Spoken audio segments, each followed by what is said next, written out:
Welcome to Patel classes. तो ये हिंदी का ऑलमोस्ट फोर्थ क्लास होगी।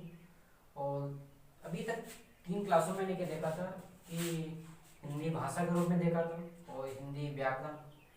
और इसके आगे देखते हैं, यही पिछले क्लास में देखा था कि भाषा की सबसे छोटी मौखिक इकाई क्या होती है, भाषा की सबसे छोटी लिखित इकाई क्या होती है, भाषा की सबसे बड़ी इकाई क्या होती है, और अर्थ के आधार पर भाषा की सबसे छोटी इकाई।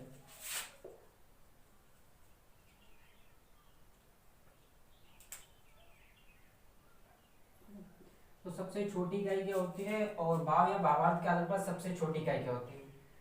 तो यहाँ पे देखते हैं, फिर से एक बार रिकैप करते हैं। तो भाषा के आधार पर सबसे छोटी मौखिक इकाई क्या होती है, जिस चीज का हम मौखिक बोल सकते हैं। तो मौखिक इकाई क्या होती है, वर्ण होती है। वर्ण को कैसे लिखते हैं, आ ई ज्ञा।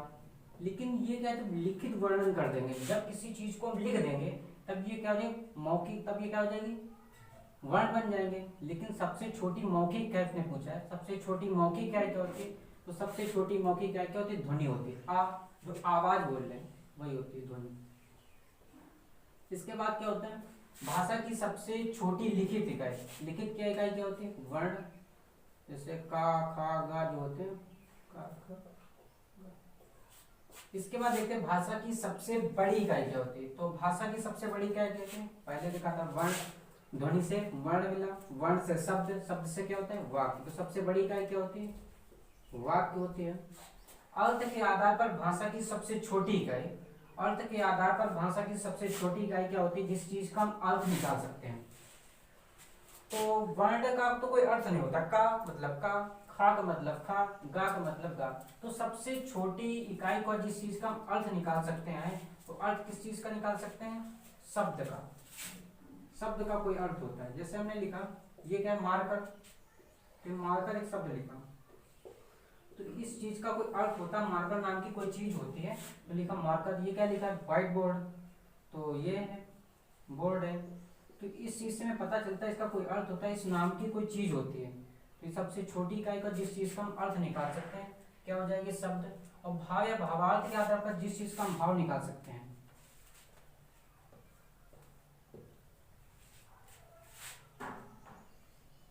भाव किसका निकाल सकते हैं, किसी भी वाक्य का। सबसे छोटी इकाई किसी चीज का भाव निकालना या भावार्थ निकालना, तो कौन सा हो जाएगा, वाक्य हो जाएगा।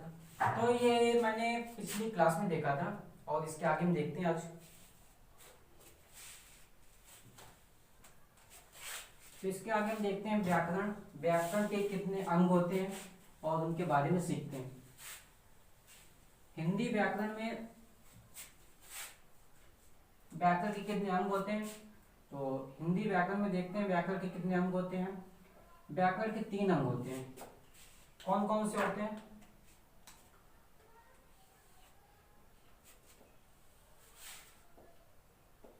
एक होता है शब्द, एक होता है वर्ण, दूसरा होता है शब्द, तीसरा होता है वाक्य। तो वर्णों के योग से शब्द बनता है, शब्द के योग से वाक्य बनता है। तो हम देखते हैं व्याकरण के 3 अंग होते हैं। नंबर 1, व्याकरण के 3 अंग होते हैं। कौन कौन से होते हैं, एक वर्ण होता है, दूसरा शब्द होता है, तीसरा वाक्य होता है। अब यहाँ से सीखेंगे वर्ण किसे कहते हैं, शब्द किसे कहते हैं, वाक्य किसे कहते हैं। तो सबसे पहले हम ले रहे हैं वर्ण किसे कहते हैं। तो वर्ण, वर्ण किसे कहते हैं, तो पढ़ा था पिछली क्लास में मैंने पढ़ा था कि भाषा की सबसे छोटी, भाषा की सबसे छोटी मौखिक इकाई के लिखित रूप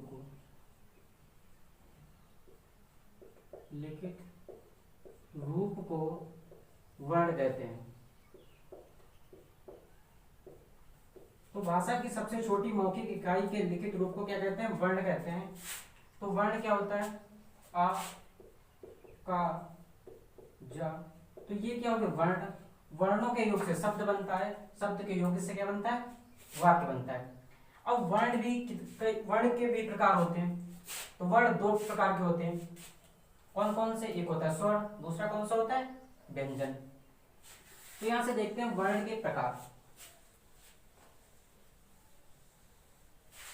तो वर्ण कितने प्रकार के होते हैं, वर्ण दो प्रकार के होते हैं। एक होता है स्वर और दूसरा होता है व्यंजन।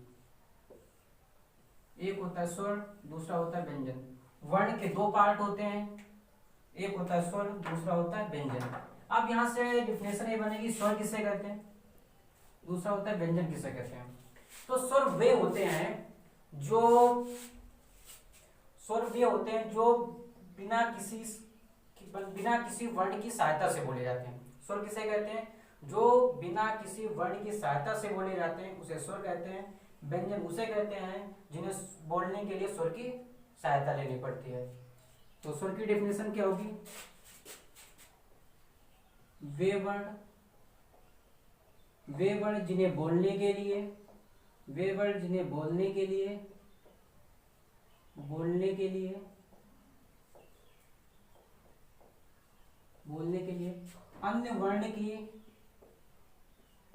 अन्य वर्ण की सहायता नहीं लेनी पड़ती है, अन्य वर्ण की सहायता नहीं लेनी पड़ती है, उसे स्वर बोलते हैं।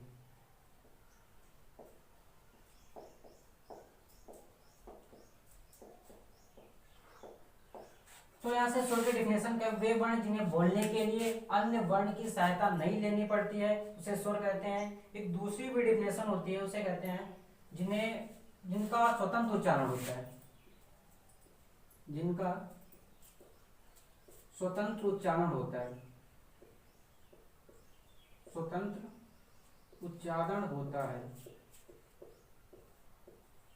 जिनका स्वतंत्र उच्चारण होता है उसे क्या बोलते हैं, उसे स्वर बोलते हैं। तो वे वर्ण जिन्हें बोलने के लिए अन्य वर्ण की सहायता नहीं लेनी पड़ती है उन्हें क्या बोलते हैं, स्वर बोलते हैं। और ये भी लिख सकते हैं जिनका स्वतंत्र उच्चारण होता है, उनको उच्चारण करने के लिए, बोलने के लिए हम किसी अन्य वर्ण की सहायता नहीं लेते। जैसे आ बोलना है तो आ, ई, उ, तो इसमें अन्य वर्ण की सहायता नहीं लेनी पड़ती है, तो इसलिए क्या होते हैं, स्वर होते हैं। लेकिन व्यंजन क्या होता है, व्यंजन इसी का विपरीत होता है। वे वर्ण जिन्हें बोलने के लिए अन्य वर्ण की सहायता लेनी पड़ती है उन्हें क्या बोलते हैं, व्यंजन कहते हैं।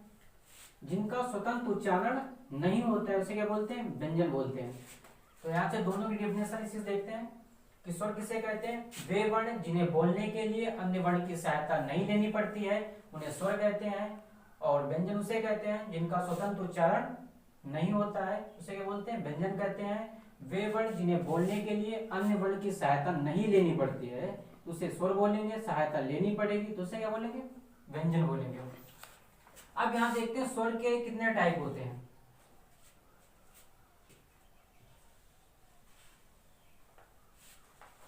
ठीक है, यहां से देखते हैं स्वर के कितने टाइप होते हैं।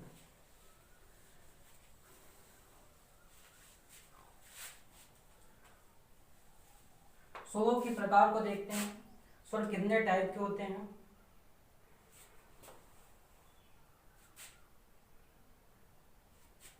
पहले देखते हैं स्वर के।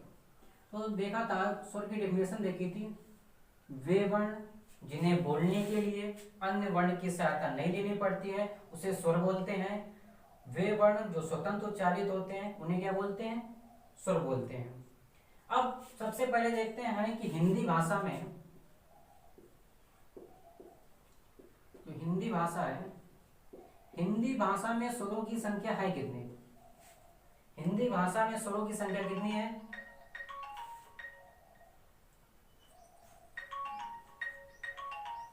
हिंदी भाषा में स्वरों की संख्या कितनी है, 11। हिंदी भाषा में स्वरों की संख्या कितनी है, 11 है। और ये पूछा जाए हिंदी भाषा में स्वरों की संख्या कितनी है, 11 है। और कौन कौन से होते हैं स्वर देख लेते हैं। एक आ होता है छोटा, आ, ई, दीर्घ ई, उ लघु ऊ, दीर्घ उ, ऋषि, ए री ए ओ और औ। ठीक है, कितने हो गए? 1 2 3 4 5 6 7 8 9 10 11। तो हिंदी भाषा में स्वरों की संख्या कितनी होती है? 11 होती है। तो ये पूछा मूल हिंदी भाषा में स्वरों की संख्या कितनी होती है? 11 होती है।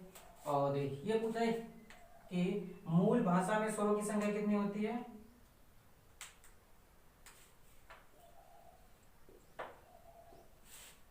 मूल भाषा में स्वरों की संख्या। तो मूल भाषा हमारी कौन सी थी? मूल का मतलब जिस चीज से हिंदी भाषा का जन्म हुआ हो। तो हिंदी भाषा का संस्कृत से हुआ था। तो ये भी क्वेश्चन आ जाता है कि हिंदी भाषा में स्वरों की संख्या कितनी हो जाएगी? 11 हो जाएगी। मूल भाषा में स्वरों की संख्या कितनी हो जाएगी? 13 हो जाएगी। अभी 13 दो कौन कौन से होते हैं बता दे। 11 तो ये होते हैं, एक हो गया आ, एक हो गया दीर्घ आ, एक हो गया लघु ए, एक हो गया दीर्घ ए, एक हो गया लघु उ, एक हो गया दीर्घ उ, एक हो गया री, एक होता है दीर्घ री। दीर्घ री ऐसे बनती है, इसमें ऐसे करके ऐसे।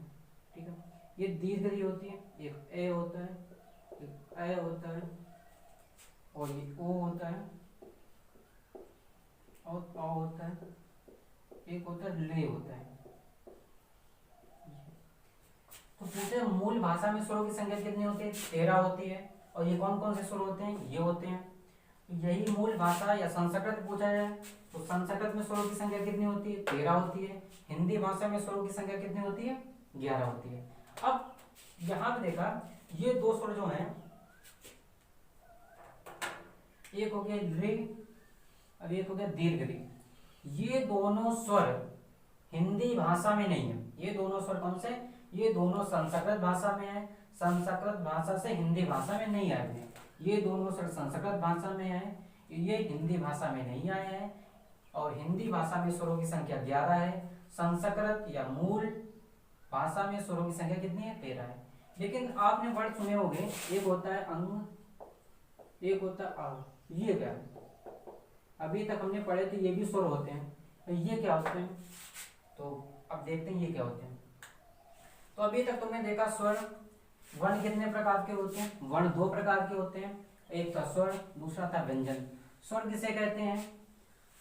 स्वर वे होते हैं जिनका स्वतंत्र उच्चारण होता है। और व्यंजन किसे कहते हैं? जिनका स्वतंत्र उच्चारण नहीं होता है, उसे क्या बोलते हैं? व्यंजन बोलते हैं। फिर देखा स्वरों की संख्या, देखी हिंदी भाषा में स्वरों की संख्या 11 हुई और संस्कृत भाषा में स्वरों की संख्या कितनी हुई? 13 हुई। अब इसके आगे भी देखते हैं अंग और आ ये क्या होते हैं। ठीक है, ये 2 वर्ड होते हैं, एक होता है अंग, एक होता है आ। ये दोनों वर्ड को हम बोलते हैं अयोग वा। अयोग वा, ठीक है। इन दोनों वर्ड को बोलते हैं, बोला हिंदी भाषा में अंग और आ क्या है? आ अंग है और आ है। अंग और आ क्या बोलते हैं? अयोग वा बोलते हैं। हिंदी भाषा में अयोग वा की संख्या कितनी है? हिंदी भाषा में अयोग वा की संख्या 2 है। ठीक है, इनको अलग अलग देखते हैं। अलग अलग का नाम क्या होता है? अंग का नाम होता है, अंग का नाम होता है अनुनासिक। क्या बोलते हैं इसे? अनुनासिक। और आह का बोलता है, इसे बोलते हैं विसर्ग। ठीक है, अभी बताएंगे क्या होता है। ठीक है, अंग को क्या बोलते हैं? अनुनासिक बोलते हैं। इसको अनुनासिक बोलते हैं। और इसको क्या बोलते हैं? इसको विसर्ग बोलते हैं। तो अयोग वा की संख्या कितनी हिंदी भाषा में? अयोग वा की हिंदी भाषा में संख्या 2 है। एक है अंग, दूसरा है आह। अंग को क्या बोलते हैं? अनुनासिक, और आह को बोलते हैं विसर्ग। ठीक है, अब आगे देखते हैं कि अयोग वा का अर्थ क्या होता है। अयोग वा इसे क्यों बोलते हैं? तो अयोग वा का शाब्दिक विच्छेद करते हैं। अयोग वा का शाब्दिक विच्छेद करें। शाब्दिक विच्छेद का मतलब है इनके शब्द अलग अलग करें। तो अयोग वा का जो शाब्दिक विच्छेद होता है ये होता है आ प्लस योग प्लस वहन। आ मीन्स होता है, आ होता है, आ हो गया, आ हो गया उपसर्ग, जिसमें आ उपसर्ग लगा हो,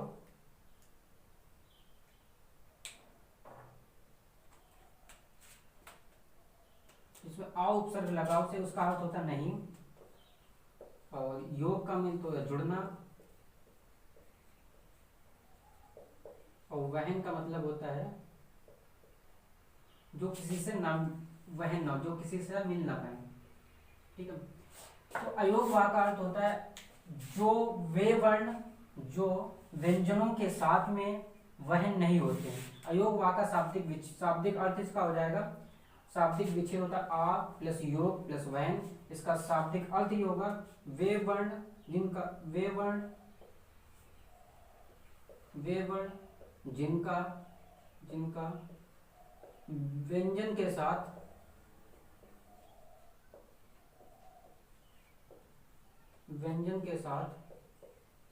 वहन नहीं होता है, वहन नहीं होता है। मतलब कि ये जो है अंग और आ, अंग और आ, ये दोनों जो है अनुनासिक और विसर्ग, ये हमेशा किसके साथ आएंगे, आएंगे तो स्वर के साथ आएंगे, कभी भी विसर्ग के साथ नहीं आ सकते। अंग ये बिंदी लगी है, ये होती है अनुनासिक, ये होता है विसर्ग। ठीक है, देखो छोटा आ है, इसके ऊपर अंग लगा हुआ है, अनुनासिक बिंदी लगी हुई है, ये क्या है विसर्ग। तो ये होते हैं, तो ये दोनों क्या होते हैं अनुनासिक, ये अनुनासिक है, ये विसर्ग है। ये दोनों अयोग वाह होते हैं। अयोग वाह का मतलब होता है वे वर्ण जो व्यंजन के साथ नहीं जुड़ सकते, व्यंजन के साथ नहीं जुड़ेंगे तो इनको स्वर के साथ में रखा गया, केवल इनको स्वर के साथ में रखा गया है। और लेकिन ये स्वर नहीं होते हैं, ये स्वर नहीं होते हैं, और ये दोनों स्वर नहीं होते हैं, और इनको स्वर के साथ में रखा गया है। ठीक है, और ये केवल किसके साथ जुड़ेंगे, जुड़ेंगे केवल स्वर के साथ में, और ये व्यंजन के साथ में नहीं जुड़ सकते। अब देखते हैं स्वर कितने टाइप के होते हैं। ठीक है, स्वर कितने टाइप के होते हैं, स्वरों के प्रकार देखते हैं कितने प्रकार के होते हैं।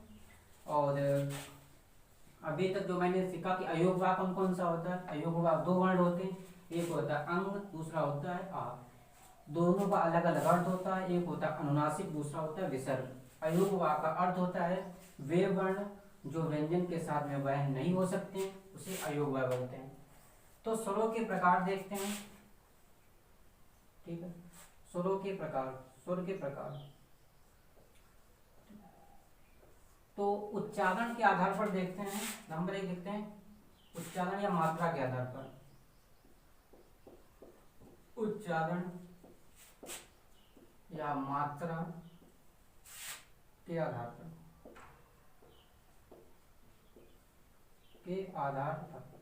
ठीक है, उच्चारण या मात्रा के आधार पर देखा जाए तो स्वर 4 टाइप के होते हैं। नंबर 1 कौन सा होता है,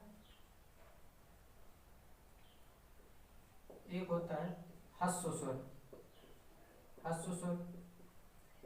दूसरा होता है दीर्घ स्वर। तीसरा होता है प्लुत स्वर।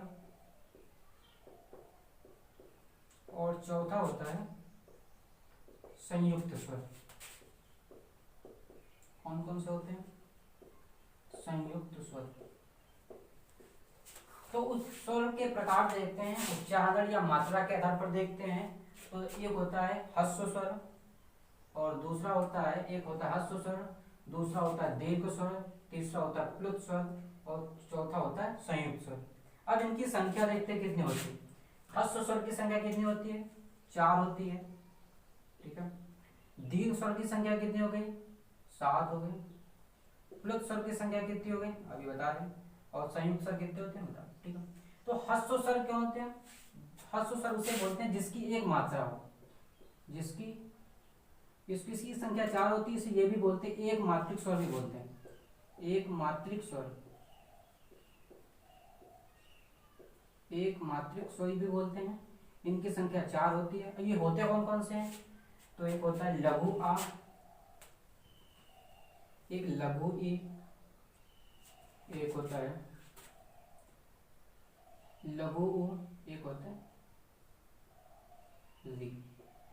तो हस्व स्वर कितने होते हैं? चार होते हैं। कौन कौन से होता है? एक आ होता है और एक आ होता है लघु आ, एक होता है लघु ए, लघु उ और दी। इसके बाद दीर्घ कौन होते हैं? जो चार हो गए बच्चे लिखने हो गए 7। तो कौन कौन से होते हैं? दीर्घ आ, दीर्घ ई, दीर्घ उ, क्योंकि दीर्घ ई जो होती है संस्कृत में होती है, हिंदी में होती नहीं। और जितने बच्चे कौन कौन से होते हैं? ए, दीर्घ ए, ओ और ओ। 1 2 3 4 5 6 7। तो दीर्घ स्वर कितने हो गए? 7। लघु स्वर कितने हो गए? ह्रस्व स्वर 4। दीर्घ स्वर कितने हो गए? 7। ठीक है। अब इसके बाद देखते हैं प्लुत स्वर जिसे कहते हैं। तो प्लुत स्वर उसे कहते हैं, ये होता है जिनको बोलने के लिए जिनको बोलने के लिए 3 गुना समय लगे। जैसे कहते हैं ओम, तो ओम को ओम कैसे लिखते हैं? ऐसे लिखते हैं। तो ओम ये क्या है? हिंदी भाषा में, हिंदी भाषा में इसको स्वर इसमें लेते नहीं है स्वरों के में। तो जितने भी दीर्घ से ज्यादा समय लगे बोलने में, जैसे कि आ जाए आ, इसको बोलने पर दूसरा हो जाए आ का, तो जिसमें ध्वनि ना चेंज हो पाए। जैसे आ बोलोगे तो थोड़ी देर तक बोल दोगे आ, तो क्या हो जाएगा? दीर्घ का बोलने, ई का करोगे उच्चारण थोड़ी देर तक तो दीर्घ होने लगेगा। ऊ का उच्चारण करोगे तो ये होने लगेगा। री का करोगे तो ये होने लगेगा। री तो होगी नहीं, ए का करने लगोगे तो क्या होगा? जितने भी दीर्घ स्वर होंगे वही होते हैं प्लुत स्वर। तो प्लुत स्वर वो स्वर होते हैं जिन्हें बोलने में उसका व्यंजन, उसका वर्ण का अर्थ ना बदले। जैसे आ बोलोगे तो कितनी भी देर तक बोलते रहो तो मुंह से आ ही निकलेगा। तो कौन सा आ, ई को कितनी भी देर तक बोलते रहो यही रहेगा। तो जितने भी 7 ये हो गए तो 7 ये रहते हैं। एक हो गया आ, एक हो गया ई, एक हो गया उ, एक हो गया ए, एक हो गया ए, एक हो गया ओ और एक हो गया ओ। और इसमें एक और होता है, एक होता है ये आ। ठीक है। इनकी संख्या कितनी होती है? इनकी संख्या होती है 8।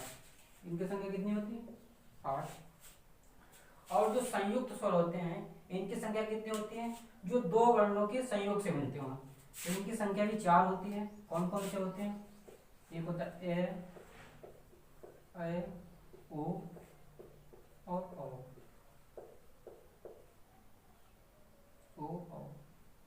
ठीक है। तो ठीक है, यहाँ तक मैंने देखा स्वर के कितने प्रकार होते हैं। तो मात्रा या उच्चारण के आधार पर देखेंगे तो ह्रस्व स्वर उसे बोलते हैं एक मात्रिक स्वर, जिसमें एक मात्रा होती है। दीर्घ स्वर इसे द्विमात्रिक भी बोलते हैं, इनकी 2 मात्रा होती है, इनकी संख्या 7 होती है। प्लुत स्वर वो स्वर होते हैं जिनको देर तक बोलने पर उनके उच्चारण में कोई फर्क नहीं पड़ता है। आपको कितने भी देर तक बोलते रहो आई मुंह से निकलेगा, ई को कितने भी देर तक बोलते रहो तो आई। इनकी संख्या 8 है, इनकी संख्या कितनी होती है? 4 हो गई। ठीक है। तो बस आज यहीं तक, कितना